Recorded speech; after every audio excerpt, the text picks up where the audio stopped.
America's North Woods border region. Within this land of 10,000 lakes and miles of dense timber, a hideous creature is believed to lurk. The North Woods is probably one of the last frontiers in America. There's still a lot of places in this area that hasn't been set foot by man. Monsters and mysteries exist here because it is remote. Up in the North Woods, winters are long. In times of biting cold and isolation, a devouring monster is believed to come forth. It's terrorized native people for generations. Growing up, I was told, like, don't go outside, the Wendigo will get you.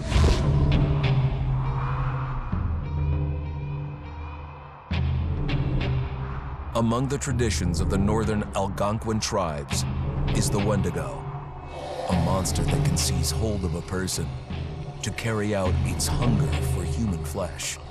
Many Native Americans fear even talking about this Wendigo, and even the mention of the name will let the Wendigo find out where you are, and it will open you up to be possessed by this Wendigo.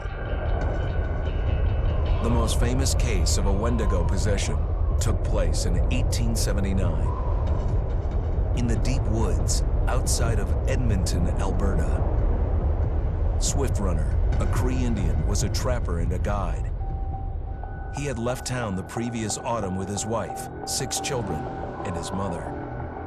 But when Swift Runner returned in spring, he was alone.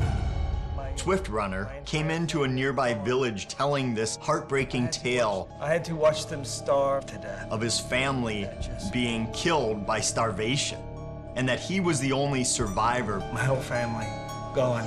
It wasn't hard to understand a family falling victim to a brutal winter. To even not. Yet something was suspicious about Swift Runner. He was a strapping man, and he came into town weighing over 200 pounds. It didn't look like somebody who had just weathered a terrible winter. He wasn't malnourished, didn't look like he was starving. He looked healthier than ever. After a few nights, it became clear that something was wrong. He started having night terrors, screaming in his sleep. I am the Wendigo! Villagers alerted the police. Swift Runner actually guided them back to his winter cabin. When they got there, that's when they saw the true horror.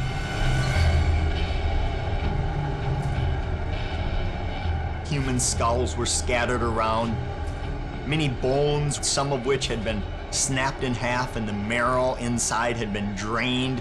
They had never seen anything like it. Swift Runner had killed his entire family, shooting them, hitting them with an axe, strangling, and then eating most of their bodies.